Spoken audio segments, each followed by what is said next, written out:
আমার স্টুডেন্ট, আমাদের YouTube channel the power of মাইন্ডে তোমাদের সকলকে স্বাগত। আজকের ভিডিওয়ে আমরা আলোচনা করব স্ট্যাটিক্স দিকে নিয়ে। তো তোমরা যারা রেলওয়ে এক্সাম বা এসএসসি বা তোমরা পিএসসির পরীক্ষা দেবে, তোমরা জানো যে কতটা গুরুত্বপূর্ণ এই স্ট্যাটিক্স দিকে। দেখো, তোমরা যদি স্টাডি করে থাকো বা যদি তোমরা এনটিপিসি, বিশেষ করে আরআরবি এনটিপিসির যে এক্সাম হয়েছিল প্রিভিয়াস ইয়ারের প্রশ্নপত্র তোমরা যদি দেখো, দেখবে একটা গুরুত্বপূর্ণ চ্যাপ্টার রয়েছে। আমি স্পেসিফিক্যালি চ্যাপ্টারটা তোমাদের বলে দিচ্ছি, সেটা হচ্ছে মনুমেন্ট। এই মনুমেন্টের চ্যাপ্টার থেকে কিন্তু প্রত্যেক কোশ্চেন সেটে মিনিমাম দুটো করে কোশ্চেন ছিল, মিনিমাম দুটো করে কোশ্চেন। কোনো কোনো সেটে তোমার তিনটের অধিক ছিল, আর যে সেটটাতে খুব কম ছিল সেটা হচ্ছে দুটো। ভিডিওটিকে তোমরা শেষ পর্যন্ত দেখবে। ভিডিও শেষে গিয়ে আমি তোমাদের বলে দেবো টোটাল 100টা মনুমেন্ট একটা লিস্ট আমি বানিয়েছি, সেটা কোথা থেকে তোমরা ডাউনলোড করতে পারবে। সেই জন্য তোমাদেরকে ভিডিওটিকে শেষ পর্যন্ত দেখতে হবে। ভিডিওতে আমি কিছু গুরুত্বপূর্ণ স্ট্যাটিক্স দিকে নিয়ে আলোচনা করব। সেই স্ট্যাটিক্স দিকগুলোর সম্পর্কে ইনফরমেশন দিয়ে দেবো, এবং যে প্রশ্নগুলো নিয়ে আজকে আলোচনা করব সেগুলো প্রিভিয়াস ইয়ারে যে এনটিপিসির পরীক্ষা হয়েছে সেখানে এই প্রশ্নগুলো এসেছিল। দেখো, প্রথম প্রশ্নটা কি রয়েছে, the make in India logo is made up of what. আমি কোশ্চেন ইংরেজি এবং বাংলা দুটো ল্যাঙ্গুয়েজে দেওয়ার চেষ্টা করেছি। মেক ইন ইন্ডিয়া লোগো কি দিয়ে তৈরি? অপশনে ছিল কক দিয়ে তৈরি সিংহ, ইস্পাত দিয়ে তৈরি ঈগল, তুলার তৈরি চক্র, খাদির তৈরি বাঘ। আগে আমরা ছবিটা দেখে নিই যে ছবিটা কি রয়েছে। ছবিটা দেখলেই দেখো ক্লিয়ার হয়ে যাবে কি রয়েছে। একটা সিংহের ছবি রয়েছে, এবং সিংহটা কি দিয়ে বানানো? কক দিয়ে বানানো। তাহলে আমাদের অ্যান্সার কি হবে? Option A. এইবার এই কোশ্চেনটা থেকে দু একটা পয়েন্ট আমি বলে দিচ্ছি, সেগুলো তোমরা অবশ্যই কি করবে? নোট ডাউন করে নেবে বা লিখে রাখবে। সেটা হচ্ছে এই যে লোগো, এই লোগোটা বানিয়েছিল, এই লোগোটা বানিয়েছিল কেনেডি কেনেডি অ্যান্ড উইডেন নামে একটি সংস্থা। কেনেডি এবং উইডেন নামে একটি সংস্থা এই লোগোটা বানিয়েছিল। কোনটা? Make in India. এই লোগোটা লঞ্চ হয়েছিল কবে? লঞ্চ হয়েছিল 25 সেপ্টেম্বর 2014। লঞ্চ করেছিল কে? প্রধানমন্ত্রী মোদী। ঠিক আছে। তারপরের পয়েন্টটা সেটা হচ্ছে এই মেক ইন ইন্ডিয়া, এই মেক ইন ইন্ডিয়ার মূল উদ্দেশ্য কি ছিল? চারটে প্লেয়ার ছিল বা চারটে মেন উদ্দেশ্য ছিল। সেই চারটে প্লেয়ার কি? সেই চারটে প্লেয়ার হচ্ছে নিউ মাইন্ডসেট। ভালো করে দেখো, তোমাদেরকে হয়তো প্রিভিয়াস ইয়ারে জিজ্ঞেস করেছে মেক ইন ইন্ডিয়া লোগোটা কে বানিয়ে, কি দিয়ে বানানো হয়েছিল। এইবার কিন্তু জিজ্ঞেস করতেই পারে যে মেক ইন ইন্ডিয়ার নিচের কোন অপশনগুলি এর উদ্দেশ্য ছিল না। তার মানে ছিল না যদি কোশ্চেন দেয়, তাহলে কিন্তু সেটা সব থেকে বেশি টাফ। তাহলে আমাদেরকে জানতে হবে কি উদ্দেশ্য কি কি ছিল। যে চারটে উদ্দেশ্য ছিল সেটা হচ্ছে নিউ মাইন্ডসেট, নিউ মাইন্ডসেট। আর কি ছিল? New sector, new infrastructure, infrastructure. আর ছিল নিউ প্রসেস। এই ছিল কি মেক ইন ইন্ডিয়ার মেন চারটে প্লাস। তো এখান থেকে কি কি দিতে পারে? মেক ইন ইন্ডিয়া কবে লঞ্চ হয়েছিল? সেপ্টেম্বর 2014। কে লঞ্চ করেছিল? প্রধানমন্ত্রী নরেন্দ্র মোদী। এর উদ্দেশ্য কি ছিল? New mindset, new sector, new infrastructure, new process. কে বানিয়েছিল লোগোটা? কেনেডি এবং উইডেন নামে একটি সংস্থা। চলো তারপরের প্রশ্নটা দেখে নাও। দেখো, তারপরের প্রশ্নে যাওয়ার আগে আমি এখানে তোমাদের একটা পিকচার দিয়ে রেখেছি। এই পিকচারে বেশ কিছু গভর্নমেন্টের যে স্কিম চলছে তার ইমেজ গুলো দেওয়া রয়েছে। তোমরা চাইলে পরে এটার একটা স্ক্রিনশট নিয়ে রাখো। দেখো, যেমন এখানে একটা লোগো রয়েছে, সেটা হচ্ছে ডিজিটাল ইন্ডিয়া। তো এখানে তোমাকে জিজ্ঞেস করতেই পারে ডিজিটাল ইন্ডিয়ার লোগোতে কি আছে। ভালো করে দেখলে দেখতে হবে ডিজিটাল ইন্ডিয়ার লোগোতে আছে ডিজিটালের ডি আর ইন্ডিয়ার আই। তোমরা যারা বিভিন্ন প্রিভিয়াস ইয়ারের প্রশ্ন সার্চ করে দেখো, তারা দেখতে পাবে যে স্বচ্ছ ভারত অভিযানের লোগো সম্পর্কেও কিন্তু জিজ্ঞেস করেছিল যে স্বচ্ছ ভারত অভিযানের লোগো কি। তাহলে আমাদেরকে যে সমস্ত এখন স্কিমগুলো চলছে সেই স্কিমগুলোর লোগো সম্পর্কে অবশ্যই জানা দরকার। অবশ্যই এইটা তোমরা স্ক্রিনশট নিয়ে রাখবে। তারপরে প্রশ্ন দেখো, in Indian sports what does HIL stand for? অর্থাৎ কি HIL এর পুরো নাম তোমাকে জিজ্ঞেস করেছে কি? Himachal India lion. আচ্ছা, এগুলো বাংলায় ট্রান্সলেশন করে তোমার একটু ভুলভাল হয়ে গেছে। তারপরে হচ্ছে যাই হোক, এটা আমি পুরো নাম তোমাদেরকে বলে দিচ্ছি। HIL এর পুরো নাম হবে হকি ইন্ডিয়া লিগ। HIL এর পুরো নাম কি হবে? Hockey India league. Option C হবে সঠিক অ্যান্সার। এছাড়াও দেখো, তোমাকে আরো কিছু জিজ্ঞেস করতে পারে, সেটা হচ্ছে PKL, তারপরে হচ্ছে PBL, তারপরে কি হয় IPL। তো এই ধরনের খেলাগুলো বা লিগ যেগুলো আছে, এগুলোর নাম তোমাকে জিজ্ঞেস করতে পারে। PKL কি হবে? Pre kabaddi league. তারপরে PBL premier badminton league. IPL আমরা জানি ইন্ডিয়ান প্রিমিয়ার লিগ। তো এগুলো তো আমরা জানলাম। এবার আমাদেরকে জানতে হবে এই যে লিগ গুলো কবে চালু হয়েছে। হকি ইন্ডিয়া লিগ কবে চালু হয়েছে? 2013 সালে। তারপরে প্রি কবাডি লিগ কবে চালু হয়েছে? 2014 সালে। প্রিমিয়ার ব্যাডমিন্টন লিগ কবে চালু হয়েছে? 2016 সালে। 2016। আর IPL কবে চালু হয়েছে? 2007। তো অবশ্যই এইগুলোর পুরো নামের সঙ্গে তোমরা এর সালগুলোকেও মনে রাখার চেষ্টা করবে। চলো তারপর একটা দেখে নিই। মালগুড়ি ডেজ কোন ভারতীয় লেখকের রচনার উপর ভিত্তি করে রচিত হয়েছিল? অর্থাৎ মালগুড়ি ডেজ কোন লেখক রচনা করেছিলেন? শঙ্কর নাগ, RK লক্ষ্মণ, RK নারায়ণ, গিরিশ কার্নাড। সঠিক অ্যান্সার কি হবে? RK নারায়ণ। দেখো, RK নারায়ণ আমরা সকলেই জানি যে বিখ্যাত একজন ভারতীয় লেখক। তিনি ইংরেজি ভাষায় প্রচুর বই এবং শর্ট স্টোরি লিখেছেন। তো অনেক সময় তোমাকে জিজ্ঞেস করতে পারে যে RK নারায়ণের পুরো নাম কি। RK নারায়ণের পুরো নাম হচ্ছে রাশিপুরম কৃষ্ণস্বামী আইয়ার নারায়ণ স্বামী। কি বললাম? রাশিপুরম কৃষ্ণস্বামী আইয়ার নারায়ণ স্বামী, RK নারায়ণের পুরো নাম। এরপরে যে বইগুলোকে তোমাকে মনে রাখতে হবে মালগুড়ি ডেজ ছাড়াও, দেখো মালগুড়ি ডেজ থেকে অনেকগুলো আসে। তো তার মধ্যে দুই একটা আমি তোমাদেরকে বলে দিচ্ছি। সেটা হচ্ছে এ টাইগার অফ মালগুড়ি।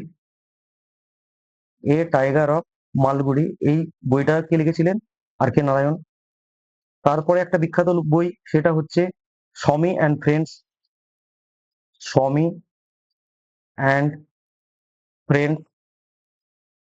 দেখো এইগুলো কিন্তু বারংবার পরীক্ষায় জিজ্ঞেস করেছে, সেই জন্য আমি তোমাদেরকে বলে দিচ্ছি। তো অবশ্যই তোমরা এই বইগুলোকে লিখে রাখবে। The guide. তারপরে হচ্ছে bachelor of arts. The bachelor of arts. তারপরে গ্র্যান্ড মাদার্স। গ্র্যান্ড মাদার্স টেল। তো যে পাঁচটা বইয়ের নামে বললাম, সেই পাঁচটা অবশ্যই তোমরা পড়বে। এছাড়াও যদি তোমাদের মনে হয়, তোমরা গুগলে সার্চ করলে পরেই RK নারায়ণের বিভিন্ন বই তোমরা পেয়ে যাবে। সেই বইগুলোকেও তোমরা পড়ে রাখতে পারো। কিন্তু এই যে পাঁচটা বইয়ের আমি নাম তোমাদেরকে বলে দিলাম, এই পাঁচটা বইয়ের নাম কিন্তু বেশ কয়েকবার PSC এবং SSC এবং রেলওয়ে সমস্ত পরীক্ষাতেই জিজ্ঞেস করেছিল। চলো তারপরে দেখে নাও। বিখ্যাত উট ব্যবসার অনুষ্ঠান এই বার্ষিক মেলার একটি অংশ। The famous Camel trading event is a part of this annual fair. নিজের কোনটা? উদয়পুর মেলা, থর মেলা, কুম্ভ মেলা, পুষ্কর মেলা। সঠিক অ্যান্সার কি হবে? পুষ্কর মেলা। এই পুষ্কর মেলাটাই, এটাকে কি বলা হয়? Pushkar cattle fair. Pushkar cattle fair, বা আর একটা এর নাম আছে, সেটা হচ্ছে পুষ্কর পুষ্কর ক্যামেল ফেয়ার। কোথায় হয় এই মেলাটা? এই মেলাটা হয় তোমার রাজস্থানের একটা জায়গা বা রাজস্থানের একটা শহর। সেই শহরটার নাম হচ্ছে পুষ্কর। রাজস্থানের একটা শহর, সেই শহরটার নাম কি? পুষ্কর। চলো, আমরা যখন পুষ্কর ক্যাটেল ফেয়ারের কথা জানলাম, তখন আরো দুই একটা আমরা ক্যাটেল ফেয়ারের নাম জেনে নেব, যেগুলো পরীক্ষায় জিজ্ঞেস করেছে। সেটা হচ্ছে সোনপুর। কি? Sonpur cattle fair. আমার হাতের লেখা একটু খারাপ, তোমরা অবশ্যই অ্যাডজাস্ট করে নেবে। এই সোনপুর ক্যাটেল ফেয়ারটা কোথায় হয়? বিহারের পাটনাতে। কোথায়? বিহারের পাটনায়। অবশ্যই এটা হচ্ছে biggest cattle fair of Asia, অর্থাৎ এটা হচ্ছে এশিয়া মহাদেশের সব থেকে বড় কি ক্যাটেল ফেয়ার। তারপরে 2 নম্বর আর একটা ক্যাটেল ফেয়ার আমাদেরকে পড়তে হবে, সেটা হচ্ছে তোমার নাগর ক্যাটেল ফেয়ার। নাগর ক্যাটেল ফেয়ার, এটাও কোথায় হয়? রাজস্থানের নাগর জেলাতে। আর এটা হচ্ছে second biggest cattle fair of India. দেখো এটা এশিয়াতে, যেহেতু এশিয়ার সবথেকে বড় ক্যাটেল ফেয়ার, তো এটা ইন্ডিয়ারও সব থেকে বড় ক্যাটেল ফেয়ার। আর সেকেন্ড ক্যাটেল ফেয়ার কোনটা বিগেস্ট? সেটা হচ্ছে নাগর ক্যাটেল ফেয়ার। এটা কোথায় হয়? রাজস্থানের নাগর জেলাতে। তো 3টে ক্যাটেল ফেয়ার আমরা বলে দিলাম, একটা হচ্ছে Pushkar cattle fair, Sonpur cattle fair এবং নাগর ক্যাটেল ফেয়ার। বেশ কয়েকবার কিন্তু এই প্রশ্নটা পরীক্ষায় জিজ্ঞেস করেছে। চলো তারপরে দেখে নিই PNR. What does PNR stand for? PNR পুরো নাম কি? পিএনআর এর পুরো নাম হচ্ছে বা ফুল ফর্ম হচ্ছে প্যাসেঞ্জার নেম রেকর্ড। ঠিক আছে, তো রেলের পরীক্ষা দেবে, রেলের কিছু তোমাদের অ্যাব্রিভিয়েশন মনে রাখতে হবে। তো এরপরে আমরা দেখব পিএইচ। পিএইচ এর পুরো ফল কি হয়? পুরো নাম কি হয়? পার্লামেন্টারি কোটা। ঠিক আছে, এরপরে হচ্ছে তোমার পিআরএস। পিআরএস পিআরএস এর পুরো নাম হচ্ছে প্যাসেঞ্জার রিজার্ভেশন সিস্টেম। কি বললাম? Passenger reservation system. তোমরা কিন্তু লিখে রাখবে এগুলোকে। তারপরে হচ্ছে এসএলআর। এসএলআর এর পুরো নাম কি? Sitting cum luggage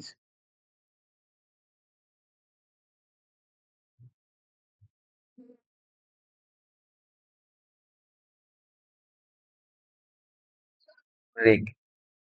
sitting cum luggage rack. আর একটা মনে রাখবে, সেটা হচ্ছে TDR, ticket deposit receipt. Ticket deposit deposit receipt. তাহলে পিএইচ মানে কিন্তু এখানে ফিজিক্যাল হ্যান্ডিক্যাপ নয়, পার্লামেন্টারি কোটা। পিআরএস হচ্ছে প্যাসেঞ্জার রিজার্ভেশন সিস্টেম। এসএলআর হচ্ছে sitting cum luggage racket, sorry rack. TDR হচ্ছে টিকিট ডিপোজিট রিসিপ্ট। আর পিএনআর প্যাসেঞ্জার নেম রেকর্ড। এই অ্যাব্রিভিয়েশন গুলো তোমাদেরকে মনে রাখতে হবে। আচ্ছা, যদি ভিডিওটা তোমাদের ভালো লাগে অবশ্যই তোমরা লাইক করবে এবং কমেন্ট করে জানাবে যে কেমন লাগলো। আর যদি আমাদের চ্যানেলটিকে সাপোর্ট করো তাহলে অবশ্যই বন্ধুদের সাথে শেয়ার করবে, রেকমেন্ড করবে তাদেরকে। যদি তোমাদের এই ভিডিওটা মনে হয় যে না তোমাদের উপকার হচ্ছে, তাহলে তোমরা বন্ধুদের সাথে শেয়ার করো, তাদেরকেও দেখার সুযোগ করে দাও। চলো তারপরেরটা দেখো, হু বিল্ড সাঁচি স্তূপ। সাঁচি স্তূপ কে নির্মাণ করেন? এটাও তোমার প্রিভিয়াস ইয়ারের প্রশ্ন থেকেই নেওয়া। 2021 সালে এটাকে জিজ্ঞেস করা হয়েছিল। অপশনে রয়েছে অশোক, চাণক্য, বিন্দুসার এবং চন্দ্রগুপ্ত। সঠিক অ্যান্সার কি হবে? অশোক হবে। তো এই সাঁচি স্তূপ থেকে আমরা কয়েকটা পয়েন্ট আমরা জেনে নেব। সেই পয়েন্টগুলো কি কি? প্রথম যে পয়েন্ট সেটা হচ্ছে, এটা হচ্ছে সাঁচি স্তূপটা হচ্ছে ওল্ডেস্ট স্টোন স্ট্রাকচার। কি? Oldest stone structure. 2 নম্বর পয়েন্টটা কি? 2 নম্বর পয়েন্টটা হচ্ছে তোমরা দেখতে পাবে আমাদের যে 200 টাকার নোট, 200 টাকার যে নোট রয়েছে সেখানে যে পিকচারটা দেওয়া আছে সেটা হচ্ছে এই সাঁচি স্তূপের পিকচার। তারপরের পয়েন্টটা কি? সেটা হচ্ছে সাঁচি স্তূপ হচ্ছে ইউনেস্কো দ্বারা ওয়ার্ল্ড হেরিটেজ সাইটের আখ্যা দেওয়া হয়েছে সাঁচি স্তূপকে। কবে দেওয়া হয়েছে? 1989 সালে। মনে থাকবে? চলো, which state is the world heritage site basilica of Bom Jesus located? এটা আরআরবি এনটিপিসি এক্সাম 2019-এ জিজ্ঞেস করা হয়েছিল। তো এটা সঠিক অ্যান্সার কি হবে? গোয়া। দেখো এখান থেকে যে পয়েন্টটা তোমাদেরকে মনে রাখতেই হবে সেটা হচ্ছে saint Francis saint Francis Xavier tomb, জিজ্ঞেস করতে পারে সেন্ট ফ্রান্সিস জেভিয়ার টম কোথায় অবস্থিত। এটা এই টমটা অবস্থিত কোথায়? এই ব্যাসিলিকা অফ জিসাস নামে যে চার্চটি রয়েছে সেই চার্চের মধ্যে সেন্ট ফ্রান্সিস জেভিয়ার টমটা অবস্থিত। হেভি ইম্পর্টেন্ট পয়েন্ট, অবশ্যই তোমরা এটাকে মনে রাখবে। আর এটা ইউনেস্কো দ্বারা ওয়ার্ল্ড হেরিটেজ সাইটের আখ্যা কবে পেয়েছিল? 1986 সালে। 1986 সালে ইউনেস্কো দ্বারা ওয়ার্ল্ড হেরিটেজ সাইটের আখ্যা পেয়েছিল। 3 নম্বর তো আগেই বলে দিয়েছি, এটা কোথায় অবস্থিত? গোয়াতে অবস্থিত। চলো তারপরের পয়েন্টটা দেখে নাও। Charminar is located in which city of India? Charminar ভারতের কোন শহরে অবস্থিত? এটা দেখো, মধ্যপ্রদেশের জেল পুলিশের পরীক্ষাতেও এসেছিল, রেলওয়ে পরীক্ষাতেও এসেছিল এবং এসএসসি জিডিতেও এসেছিল। তো এটা সঠিক অ্যান্সার কি হবে? এর সঠিক অ্যান্সার হবে হায়দ্রাবাদ। হায়দ্রাবাদ কোথায় বর্তমানে? হায়দ্রাবাদ বর্তমানে তেলেঙ্গানাতে অবস্থিত। কোথায়? তেলেঙ্গানা। এটার পিছনে একটা ইতিহাস আছে। ইতিহাসটা হচ্ছে মোহাম্মদ কুলি কুতুব শাহ যখন গোলকোন্ডা থেকে হায়দ্রাবাদের রাজধানী স্থানান্তরিত করেন তখনই এই চারমিনারটাকে নির্মাণ করা হয়েছিল। কি বললাম? মোহাম্মদ কুলি কুতুব শাহ 1591 খ্রিস্টাব্দে গোলকুন্ডা থেকে যখন গোলকুন্ডা থেকে যখন কি করেন না ক্যাপিটালকে হায়দ্রাবাদে শিফট করেন, হায়দ্রাবাদে শিফট করেন তখনই তিনি কি করেছিলেন? এই চারমিনার নির্মাণ করেছিলেন। ঠিক আছে। আর বর্তমানে তেলেঙ্গানার হচ্ছে স্টেট এমব্লেম হচ্ছে চারমিনার। তারপরে প্রশ্নটা দেখে নাও। Bhimbetka world heritage site is known for. এটা এসএসসি জিডিতে জিজ্ঞেস করেছিল 2019 সালে এবং 2016 সালে যে আরআরবি এনটিপিসি পরীক্ষা হয়েছিল সেখানেও জিজ্ঞেস করা হয়েছিল। এটা কি? এটা অশোকান পিলার নাকি প্রি হিস্ট্রিক রক শেল্টার না মনোলিথিক টেম্পলস না বুদ্ধিস্ট স্তূপ? এটা সঠিক অ্যান্সার হবে প্রি হিস্ট্রিক রক শেল্টার্স। তো এখান থেকেও কিছু ইম্পর্টেন্ট তথ্য তোমাদেরকে মনে রাখতে হবে, আমি বলে দিচ্ছি। সেটা হচ্ছে এটা মধ্যপ্রদেশের রায়সেন জেলাতে অবস্থিত। কোথায়? রায়সেন জেলাতে। জিজ্ঞেস করতে পারে ভীমবেটিকা কোথায় অবস্থিত? মধ্যপ্রদেশের রায়সেন জেলাতে। এবং এটাকেও ইউনেস্কো কি করেছিল? ইউনেস্কো ওয়ার্ল্ড হেরিটেজ সাইটের আখ্যা দিয়েছিল। তাহলে ভালো করে দেখো, আমাদের দেশে যে সমস্ত মনুমেন্ট গুলো ওয়ার্ল্ড হেরিটেজ সাইটের আখ্যা পেয়েছে ইউনেস্কো দ্বারা, সেই জায়গাগুলো থেকেই প্রশ্ন করছে। বুঝতে পেরেছো? তো এর জন্য টোটাল 100টা পয়েন্ট বিশিষ্ট একটা পিডিএফ নোট তোমরা পেয়ে যাবে। তার জন্য তোমাদের কি করতে হবে? দেখো নিচে লেখা রয়েছে download TPM academy online app. Google play স্টোরে গিয়ে তোমরা সার্চ করবে টিপিএম একাডেমি অনলাইন। ঠিক আছে। এই অ্যাপটাকে ডাউনলোড করে নেবে, ফ্রিতে রেজিস্ট্রেশন করে নেবে। নেওয়ার পরে তোমরা পিডিএফ নোটস বলে একটা সেকশন রয়েছে, পিডিএফ নোটসের একটা সেকশন রয়েছে। সেখানে যাওয়ার পরে তোমরা স্ট্যাটিক্স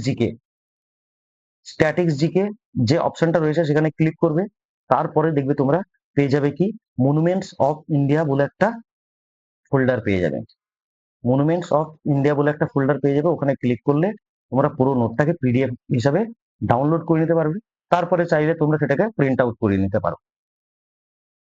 ঠিক আছে, সেখানে ডিটেলস পুরো দেওয়া রয়েছে। চলো তারপরে প্রশ্নটা দেখে নিই। আচ্ছা, ভীমবেটিকাটা কি? না, ভীমবেটিকাটা হচ্ছে পাথরের উপর যে সমস্ত চিত্র অঙ্কিত হতো সেইগুলো হচ্ছে ভীমবেটিকার মেন বিষয়। এরপরে দেখো কি লেখা রয়েছে, আড়াইদিনকার ঝোপড়া মসজিদটি কোথায় অবস্থিত? খুব গুরুত্বপূর্ণ একটা প্রশ্ন, বেশ কয়েকবার পিএসসি জিজ্ঞেস করেছে, এনটিপিসিতে জিজ্ঞেস করেছিল, গত বছরে যে পরীক্ষা হয়েছিল এনটিপিসিতে সেখানে জিজ্ঞেস করা হয়েছিল।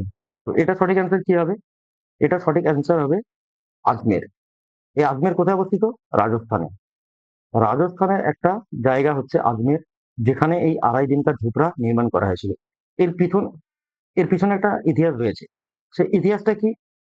সেই ইতিহাসটা হচ্ছে মোহাম্মদ ঘুরি যখন ভারতে আসেন এবং ভারতে এসে যখন ভারতের বেশ কিছু অংশ তিনি দখল করে নেন, দখল করার পরে যখন তিনি ফিরে যাচ্ছিলেন তখন কুতুবুদ্দিন আইবককে আদেশ দিয়েছিলেন যে 2.5 দিনের মধ্যে একটা কি করতে হবে, মসজিদ নির্মাণ করতে হবে। তো যেহেতু এই মসজিদটা 2.5 দিনে নির্মাণ হয়েছিল, সেই জন্যই এই মসজিদটার নাম কি দেওয়া হয়েছিল, 2.5 দিন কা ঝোপড়া। বেশ কয়েকবার তোমরা যারা পরীক্ষা দিয়েছো, পুলিশের পরীক্ষায় বলো, পিএসসি বলো, এসএসসি বলো, রেল বলো, সমস্ত জায়গাতে এই পরীক্ষাটা কিন্তু এই প্রশ্নটা আসে। তো এর ইতিহাসটা তোমরা জেনে নিলে। অনেক সময় জিজ্ঞেস কর 2.5 দিন কা ঝোপড়া কে নির্মাণ করেছিলেন, কে হবে, মোহাম্মদ কুলি, সরি, মোহাম্মদ ঘুরি, বা অনেক জায়গায় মোহাম্মদ ঘুরি না থেকে কুতুবুদ্দিন আইবকও থাকতে পারে। যেহেতু মোহাম্মদ ঘুরিরই সেনাপতি কে ছিলেন, কুতুবুদ্দিন আইবক, এবং মোহাম্মদ ঘুরির আদেশে কুতুবুদ্দিন আইবক এটাকে নির্মাণ করিয়েছিলেন। তারপরেরটা দেখে নাও, what is the official language in Bhutan. ভুটানের সরকারি ভাষা কি? ভুটানের সরকারি ভাষা হচ্ছে জংখা। তারপরে দেখো, Khajuraho group of monuments is a UNESCO world heritage site located in. এটার অ্যান্সার কি হবে? তোমরা বেশ কয়েকবার এটাও পেয়েছো পিএসসির পরীক্ষায়, এবং এনটিপিসি তেও জিজ্ঞেস করেছে। এটা সঠিক অ্যান্সার হবে মধ্যপ্রদেশ। দেখো, খাজুরাহো কি লেখা আছে, খাজুরাহো গ্রুপ অফ মনুমেন্টস, তাহলে খাজুরাহো কিন্তু একটা কোনো মনুমেন্ট নয়, কতগুলো মনুমেন্ট নিয়ে একটা গ্রুপ তৈরি হয়। তো খাজুরাহোটা হচ্ছে কতগুলো মনুমেন্টের একটা গ্রুপ, ঠিক আছে? তো এই খাজুরাহোর যে মনুমেন্ট, এটার যে স্ট্রাকচার, সেটা দুটো ধর্মকে বেশ করে তৈরি করা। একটা হচ্ছে হিন্দু, আর একটা হচ্ছে জৈন। এই প্রশ্নটাও কিন্তু জিজ্ঞেস করেছিল এসএসসি তে, যে খাজুরাহো মন্দিরটা কোন ধর্মের উপর বেশ করে নির্মাণ করা হয়েছিল, হিন্দু এবং জৈন, অর্থাৎ হিন্দুইজম এন্ড জৈনিজম।